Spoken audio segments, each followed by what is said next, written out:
Hey, I'm Kristen. And I'm Mike. And this is The Business Family. You're listening to episode 4 of The Business Family. On today's episode, we talk to Dana Magnus of Dana Frames and the marketing brand. And I honestly don't know how we managed to pack in this much wisdom into one episode. We talk about pivoting to meet a need, how to have healthy conflict with your partner, and mission-driven marketing. You're not going to want to miss a single second, so here we go. Hey guys, welcome to the Business Family. Welcome back. We are here today with Dana Magnus, and I am super excited about this podcast today because Dana's got a lot going on. There's always something. She is originally from Chicago, moved out to San Diego with her husband, and now they're back. So she's got a great story for us today, and we're just going to jump right in. So Dana, can you tell us a little bit about you and your husband and how you guys got started with your businesses? Yeah, awesome. So my husband and I met in college, and we basically have always been big dreamers, goal setters, and people who communicated what we wanted out of life. And it was great to meet somebody who was just as like energized and like ready to do really cool things as I was. And he met me when I was a photographer on a side hustle all the time. So I was always working. I was always doing shoots here and there. So it was something he definitely just kind of got right into in my life. And he worked in big corporate America for Deloitte. He's a consultant and a manager now. And so his path is really different than mine in regards to, what he wanted to do in terms of being successful and, to provide for the family. So, so for me, I'm a creative person. I'm somebody who always is looking to, kind of grab life by the horns, if you will, just to take matters into my own hands. Yeah. So entrepreneurship, really like photography made me an entrepreneur. And then I think that my marketing degree made me more of that kind of commercial side of a business owner and a CEO is what I like to call it. So cool. Yeah. And you started originally Dana Frames, right? Yes. Okay. So, Dana Lincas photography, if you really want to go back. Right. So before I got married, yes, it was, we always just kind of default to using our names as a creative. We want to brand ourselves. And then afterwards, when I moved to San Diego, my name changed after I got married. So then I was like, well, do I just want to change my name again? Yeah. And what I really was focusing on was kind of figuring out, okay, well, I went from a photographer who worked as I did weddings, I did basically everything. But then I was like, but my biggest kind of differentiating factor at the time when I picked Dana Frames as a name was going to be that I really wanted to work on the archival keepsake part of the business. So prints and albums and keepsakes in all different forms. So I was like, you know what? I'm a keepsake designer, and Dana Frames is all about not only the frames in the camera, but the frames in the design when I'm in art boards and creating like more artistic things. And then also the frames on their wall. So it was more of like a conversation piece of like, what does that mean? And then you're always wearing crazy glasses. And is that what you mean? Yeah. So I wanted to just, pick a name different than my last name, but then also still, and I'm not saying that I wasn't going to make my marriage work, like, oh, I'm going to have to switch my name again. But it was funny because I really wanted, something different. Cool. And so tell us a little bit about, so Dana now runs Dana Frames and a brand called The Marketing Brand, which you can find both of these websites in the show notes. But tell us a little bit about The Marketing Brand. I mean, it sounds like from the conversations that we've had that you really saw a need, in the industry, not necessarily what you were doing. Right. And you decided to kind of pivot. So tell us a little bit about that. Yeah, taking on a second business was not my original plan in life. I really just wanted to focus on one thing and be really good at it because, we do tend to, as creatives, sometimes take on, we're very enthusiastic and we want to take on a bunch of different things. Yeah, totally. So my degree was in marketing and advertising, public relations. And that's what I did full time while I did the Dana Frames side hustle.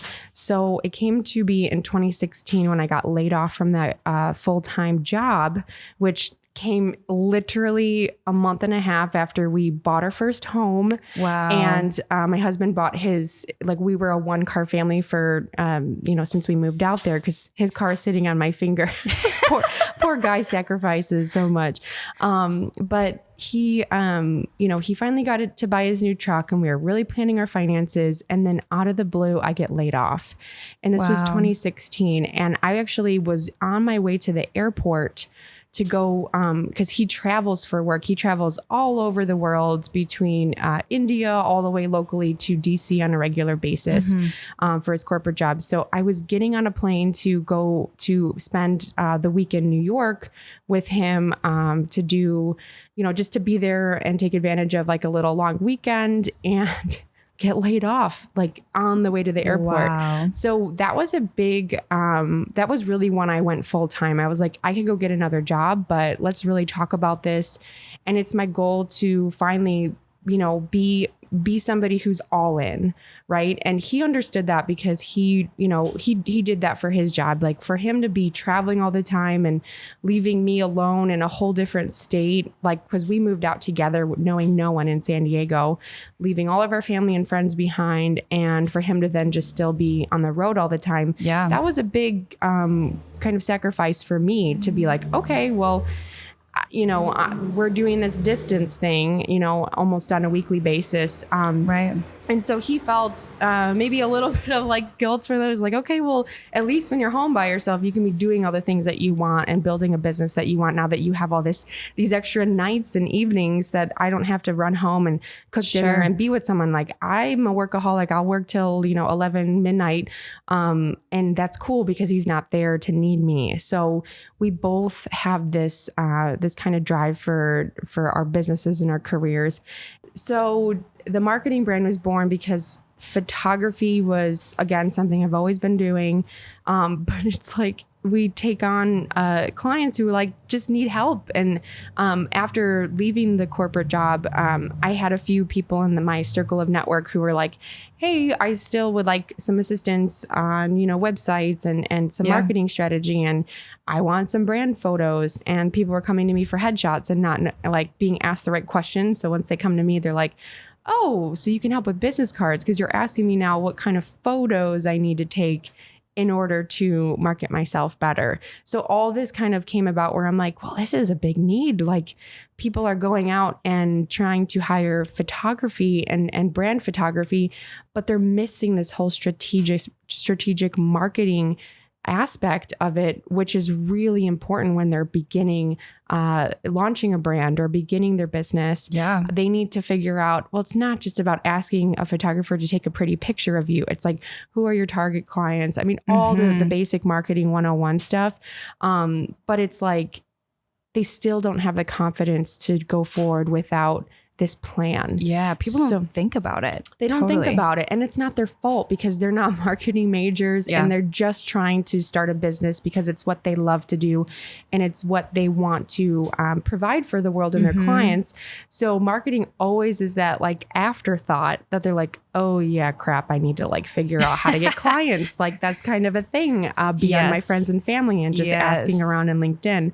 So people were going to my website and they were seeing baby photos and wedding, portfolios and family photos. And they're like, wait, you can help me with marketing? I don't really get the connection here. So I really had to rebrand something separate, pull the two apart, and then just get down, roll up my sleeves and say, okay, I've got to start figuring out a good split between these two without also driving myself insane. Yes. So the first year, 2018, when I launched the marketing brand was, I'll be honest, because this is the business family. We're talking about our interpersonal relationships too, and our personal relationships. And it was one of the hardest things I've ever done for not only our marriage, but, just myself, because you really see something as like another goal, another something to check off. Like, yes, I can do this. I'm empowering myself. I really want to work hard.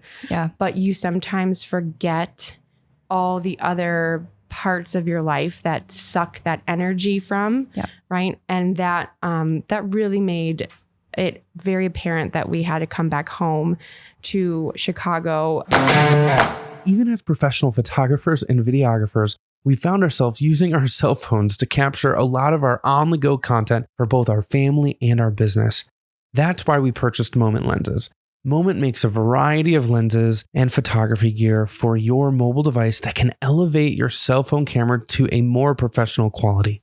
If you're interested in learning how Moment lenses can up your cell phone game, check out thebusinessfam.com/moment and get 10% off any of your purchase. We were both suffering in our own worlds, and then together we were suffering. So it was really hard when you put work first all the time and you just think that your relationship will always be there as your rock.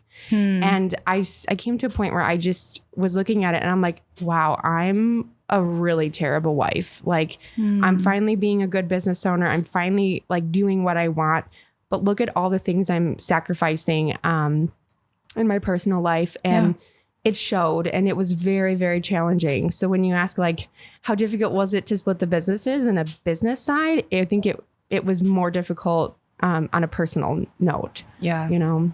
Yeah. So can you talk more about like you and your husband like actually talking about that and really hashing that out, and when you realize like, okay, we just need to make a big change? Absolutely. So when we finally realized what was going on, right? Because you get in this ebb and flow of just like doing things. And you're like, okay. And it got to a point where I just like kept putting off the conversation because I didn't want to look obviously like a failure. And I didn't also want to like blame it on this business that now was birthed as like my baby. Like this was my everything. I'm putting so much of my heart and my soul in it. And I didn't want to face the fact that that was the cause of so much of our distance apart.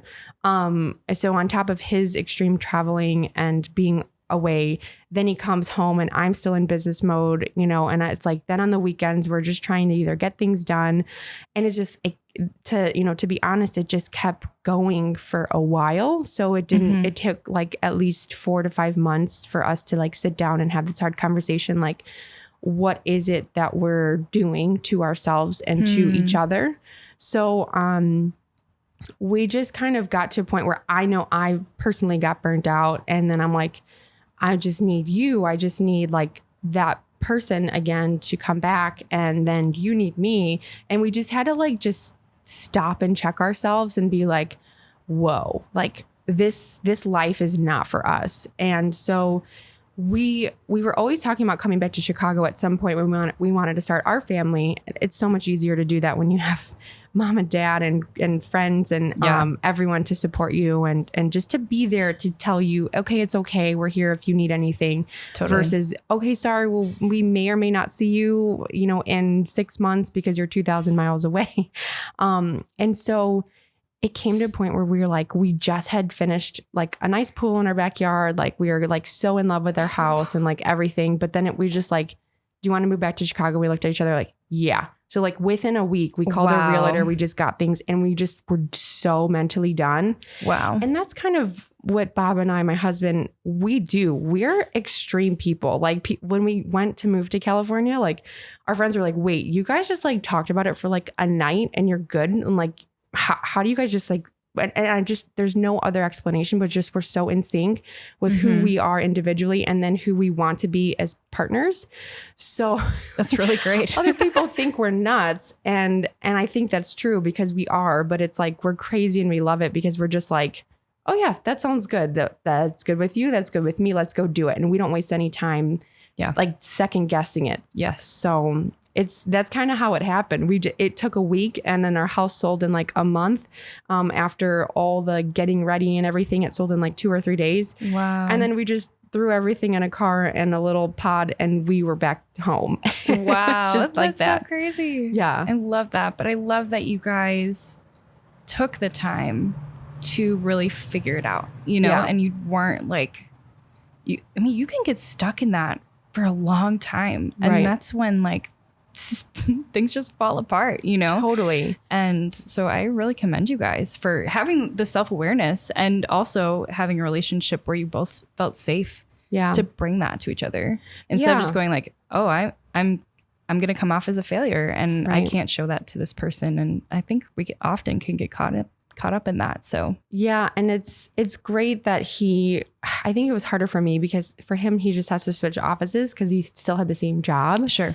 So that was always really like comforting, especially for our lifestyle. But it's like, for me, I literally had to start right over again because I'm opening a brand new business. I'm only like 5 months in and I'm like, well, great. I just did all this networking and business building here. Let me just hit the reset button over there. But Right. we have to remember, I think a biggest thing that I always keep forward is like, business will bounce back. Finances will bounce back. All these things will always come back because it's just a matter of working toward it and being creative and then just making small tweaks. But relationships and friendships and family, if we just sacrifice all that for our jobs and our careers and our goals, sometimes you can really mess that up. And that is like the biggest thing that I had to realize is like, if I just kept pushing it off, even as small as it was, just day by day, I could have really made some permanent damage that I could never recover from. Yeah. So yeah, it's difficult to work harder and start over again, but you do and you will. And just like any job, whether you're an entrepreneur or you're not, those things are not they can break. And the relationships could break, whereas your career and your jobs and, the finances, like I said, it's just a matter of figuring out a new solution and a new way to do it. So, but they always will come back. So if I were to share any kind of advice, it's like, that can't be the one thing you're making decisions off of, especially in a relationship or in a family. Yeah. Oh, that's phenomenal. I just love that. So how have you guys navigated obviously Bob is working full time. He's in corporate America. You are doing your own thing after you got laid off. How did you guys navigate like making that decision? And were you guys kind of it sounds like you guys are pretty in sync. So tell me a little bit more about that.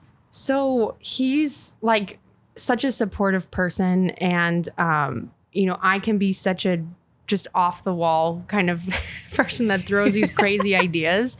And it wasn't until like this past spring that I took the Enneagram and it was like, oh my gosh, it explains everything. Like he needs to take time and analyze. And although so many times I'm thinking he's not listening to me, like he will come back and be like, oh yeah, I remember when you said this and that. I'm like, wait, you listened to that random rambling of something crazy I was talking about? Yeah. And he's like, well, no, like I understood now how this happened. So, I feel like he knows me more than I even know myself, which is crazy. It's just part of his personality type. And I'm always like starting something new, trying something new. Like I can't even tell you how many business plans I've had that I presented to him. Like, what do you think of this? He's like, oh my gosh, another business plan. And so we actually started the conversation in just figuring out like, okay, well, what does the long-term look like? Like, yes, this is something I'm going to jump into right now to start a business full-time or just go full-time after my, I guess paid like 9 to 5. And I guess we just didn't know what to expect because being a full-time entrepreneur comes with so much learning. And like anyone who's out there who's like, you don't even realize, you're like, oh no, you jump in, you get 6 months in, you're like, oh, like, how did I now, like, somehow there was no way in heck I could like work that many hours for a job, but like you account how many hours you've put in your own. And you're like, I didn't even know I was capable of working that much. For sure. And it's just like all these things kick in. And like, we really just, we really focus on what our main objective is in life. And for him, he was always about like retiring early and figuring out like, investment properties. So like for him, he knew that corporate America, is his job right now. Like he loves his job and he really enjoys what he does, but there's going to be a means to an end, just like anything else. And he's like, well, I just want to focus on when that means to an end is, which may be a little sooner than most people, because he wants to, really set him up for, the residual income. And that's why we own like investment property right now, which we're not like out in the suburbs with a white picket fence, like big family house kind of people, which so many people like expect out of us. It's so funny how many people do. They're like, oh, well, why aren't you guys? This is this. It's like, well, I could easily say that's what I want. I want my dream home now and start investing in that. But it's like, that's not his goal and his dream. And I'm willing to sacrifice whatever I want for what he wants, because not only is it doable, but we do that for each other. And we always are looking like, okay, well, what is it going to mean in the long run for your happiness? And we do have pretty extreme goals. So for us, like for him to say like, okay, cool, now you're going to go off on your own full time as an entrepreneur. I get where you're going and why being in any other job is going to make you miserable, which is in fact going to make a relationship miserable. So it's kind of like we navigate that by just really talking a lot. And he's not a super talkative person. It's more of me like, what do you think? What do you think? But it's really just like constantly checking each other and being like, okay, 6 months ago we talked about XYZ. Like, you still feeling that? Is it still good? Is it still working? Like, are we still on the same page? Excuse me. Hold on. No, I'm you're going to fine. swig water. Go ahead. I think that's what you're asking me, right? Yeah, totally. You're doing great. So it's just like keeping in check with each other, because let's face it, we all change. Our goals change. Like going along the path that you've set for yourself could not be as satisfying as you once thought it was. Yeah. And just checking in with each other and saying like, is this still working for you? Is it not? Do we have to change? Do we have to do something different? Like, it's okay, because we're growing and we're learning and we're doing this together.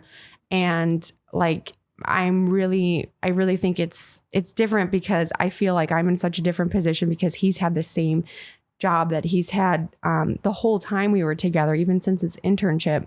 But I would love to like, still evaluate all the things we've changed in our personal life that still allowed him to make a decision on his career if he did want to change.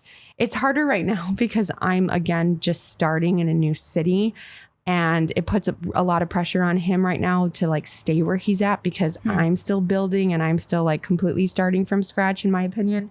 But we both know that if it comes like push comes to shove, if I do need to change my lifestyle and do something for us, for his sanity, I have no problem doing that, because that's like, again, it'll bounce back. I'll come back to my job I'll come back to my business if I have to go get a job for 2 years to make the bills work and things like that. It's just the things you do for somebody else that you're like, holy cow, how can somebody have that pull over me?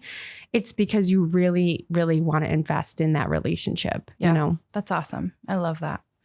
Can you tell me a little bit about, so something that you preach over and over again, and I see it all the time on the marketing brand, is mission-driven marketing. And I don't know if you've like coined the term or something, or if you're like, I'm just behind the times, but I see it in my own life. Like, I'm like, okay, I can see how like, Mike and I talk a lot about our values and what we want to preach and whatever, and everything is framed in a certain way, right? But you're really just kind of putting the teeth to it. Can you explain a little bit about that? Absolutely. So I feel like we all are on either long-term or short-term missions to feel a gratification in ourselves, right? Like, it's so important that we don't, especially as business owners, like we are so focused on what can we do for other people? What can we do for other people? And oftentimes we forget about like, what do we want to give other people? What do we want to serve our communities and serve our clients with? And I've just had a conversation yesterday with someone. We did like a nacho dinner on the riverfront. And he was going on and on about talking about like, okay, well, I'm a photographer and I want to like, I'm exploring this idea of like, like starting a bigger brand. Like one day I'm going to be tired and I'm going to be like, need some more help. And, so maybe I'll just start like building a bigger company with a team. And I'm like, okay, well, like just asking him the hard questions, like, what do you really want? Like, do you really want to do that? Are you going to be great at that? Like, is that what you're going to look at in 10 years, 20 years and say, yes, that's like exactly the type of contribution I wanted to have on not only like all these years in my career or just in general. And he's like, actually, I just really want to open a coffee shop because I love community and I love bringing people together like locally to put an art gallery together. And like, I was like, see, like no one's asking you this question of like, what's your mission? Like when you look at your life, do you see that as your path, or are you just trying to come up with a service offering or a product or something in your business because A, you're good at it, and those are the skills you obtain because you either learned about it in college or just spent years perfecting that craft, or B, that you just really feel like that's kind of the natural next step of something you should do. And just like how I went from being a photographer to now a marketing strategist, you pivot and you totally can do something else because there really is no line. There really is no like natural progression of where you need to go. So I like to encourage my clients as a marketing consultant and marketing strategist is saying like, really focus on what you're going to be good at and what you are going to feel good doing, because in turn, it's like the triple bottom line of just like, you'll find like you're sharing things more, you're contributing more, you're like excited about things a lot more. And mission-driven marketing is all about then that coming together and really saying, well, I can concisely and nicely put together what it is that I'm trying to do, who I'm trying to serve, what I'm trying to accomplish, not only just for other people, but for me, because that's just going to feel so good. And it's just going to come off so much more authentically. That's what we need in this world is more authentic, just pulling and not pushing to like market. Like when it comes to marketing, it's all about like, okay, like, hey, like marketing is just building connections. And when you think about marketing, I just want to show the world what this business owner that I'm helping, who they are and what they can do. Because once people see like, okay, great, now you're out of the woodwork. Now we know that you're available and you're there and you're here for us. Like everything just happens that way. Then you just have people connecting with you and wanting to be a part of your community because they just want to walk the mission that you're on too, because it's such a win-win. And they're like, yes, that's exactly what I need to see in the world. So I want to support you because giving, you my money and voting with my dollars is ultimately going to fulfill me too as a consumer. It's just such a cool, I just think it's just such a transformative way to build connections is to lead with your mission first, because then other people in turn will feel that much more connected and invested in you. Yeah, you really find your people. Totally. And you're not just like, the classic like Instagram, all that pod crap that people try to like get the fake followers, all that stuff. And it's like, those people don't give a crap about you, Well, or they're just bots. Exactly. And so really finding the people who, I'd rather have 100 people who are like super invested in me as a brand, right, than 1,000 people who could give a crap, because you can sell $100, $300, $500 worth of product or service to 100 people and you're making out pretty good, you know? So yeah, I totally hear that. And just to build off of that, just a quick note on that. It's just, it takes the same amount of effort to market something you don't believe in versus something you do.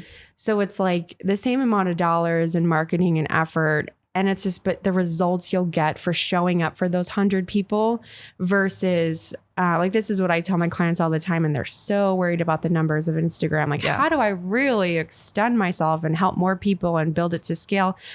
But they can't even do it for the 10 people who are following them. Like, how many times have you shown up and engaged with them and really, really are clear with what you want out of them? How, if you can't do it for 10, how are you going to do it for 10,000? Like, get super clear and super focused on what you're doing and what you're trying to do for them. Yeah. So they're like, oh my gosh, those 10 people are the diehard 10 people. You'll have then diehard 10,000 people. Yeah. It'll be just that effective. Oh, that's so great. I love it.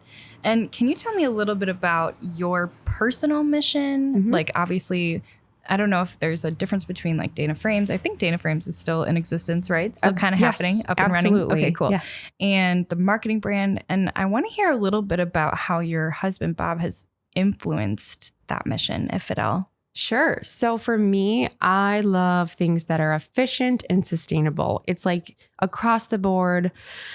I can go into it very deep, but I will not save time for the podcast here. So for me, I look at a lot of things as how can we really maximize efficiency, and how can we keep things sustaining for as long as possible? Because in business, or especially in Dana Frames, it was always the quality of these keepsakes. It was always in marketing, like the quality of the messages that were really creating a relationship, not just creating a transaction. And so for me, like in my personal life, I do the same thing with us living a zero waste sustainable lifestyle. At the Dana Magnus is my personal Instagram, and you'll see kind of a mix of, composting, my zero waste products of what I use that are all about the environment, and then also how I'm involved in the community, in my immediate community, where I'm trying to really start to gather up and get people together to start exploring like what other behavioral things they can do on a day-to-day basis that are going to affect their carbon footprint, and just to kind of understand more about what they're doing that is, okay, like we just want to make sure that we're here on Earth as long as possible. That would be great. So I have this major mission that I am on to really empower people. Okay. So like, I never want to be like, again, I'm the marketer who really wants to pull people. I want the clients that I have to really feel like they're empowered to make really solid choices about their marketing departments or their marketing companies, or just their marketing, task list that they have going on if they're a solopreneur or they're a service professional. So it's just like, I want things to last. I want things to be of value. And I just want us to reduce the maximum amount of waste as possible. So between the three different, entities that I am as a person, in my home, a business owner in the marketing brand, and then a photographer and a keepsake designer for Dana Frames, it's like, I really stress this throughout, that I really just want things to last. I just want everything to be as, meaningful and worthwhile, so then we can reduce the waste and improve the efficiency. And Bob, on the other hand, he's like, at first he was like, wait, you want to do what to our laundry detergent? And you want to like completely get rid of paper towels? What? And now he's the one bringing like the napkin, not the napkin, but the towel to dinner. Like, we don't use napkins anymore. We use towels and we wash them. And it's just so great that he at first is like totally not on board with like coming up with that himself. But again, one of the most supportive people I've ever met in my life, and so thankful that he's my husband. But he's just starting to adapt things himself, and he's the one taking things out to my compost and turning it. And like, so he's just like, he gets it, because he's like, at the end of the day, we realized like to be living a better life and just to make life for ourselves and for our future family as good as it can be, these things aren't difficult. It's just a small shift in our mind. And that's what I try to do in my marketing for all of my brands, even my personal brand. It's just empowering people. Like, if we have the choice, make the good choice. That's it. Like, that's all it is. And we're still making decisions. We're still taking something and putting it into a bin, whether they're separate bins or they're combined. I mean, it's the same amount of effort. Right. So creating as much efficiency as possible. Cool. And I think that's so significant that your personal mission can go across all of these different things. It's not like, I have one mission for my personal life and I have one mission for the marketing brand. And it's literally transcendent. It's so cool. I think that's what makes me love what I do even more, is because I firmly believe that this is what the world needs. And if I can creatively do that with this product or offering that I've created with my own two hands, I'm like, oh my gosh, I have to keep doing this, because this feeds me and it feeds my soul and it feeds what I'm trying to do so much more. Awesome. Yeah. Do you have any last thoughts for our listeners? Do you have any resources for us through the marketing brand, or anything that you want to point us to? So I really just invite anyone who's interested in learning more about, to like really indulge deeper into like talking with their partners about goals and goal settings. And even if you have a personal mission that your partner's like totally not on board with because it's maybe a clash of their values, is like that Enneagram test. I know it's crazy, but it's really transformed me as not only a business owner, but as a wife, as a daughter, as a friend, everything. I had to understand myself and what I was doing and what I wanted in order to better serve the people around me and better serve my business and my clients. Yeah. I've been like sharing that link with like so many of my friends, just not only because I want to know what they are, so then I can interact with them better. But basically what it does is it outlines basic fear and basic desire. And what better way to build community than really knowing how to meet people with where they're at. And then what better way to build a relationship than really being self-aware of what we're doing and what we need and what we want. So I think if you're looking to incorporate both your family and a business and really just creating this continuity of like saying, how am I serving myself? How am I serving others? That really comes with self-awareness. And the more we can just do the inner work, right? Like I told you about, like when we were like, hey, this isn't working, as much as we are so invested in the success of A, B, C, whatever it is, it just is okay to stop something when it just needs to be stopped and change and make small tweaks. And it doesn't mean you have to give up on your dreams or give up on your goals. It's like, understand where you're at. So then you know now what the next steps can be. Mm-hmm. That's so awesome. Yay. So great. Well, thanks so much for chatting with me, Dana. This was amazing. And you guys over on the other side of the microphone, you can find Dana on Instagram at the Dana Magnus, Magnus. Or you can find her at the marketing brand, which is www.mktgbrand.com. Oh, you're good. So girl, I'm on it. She's on it. And I'll provide all those links in the show notes. I'll even provide a link to the Enneagram test if you want to go check it out. It's such a good resource. It's been huge for me, I know. Totally. But yeah, thanks so much for joining us, and we'll see you next time. Bye.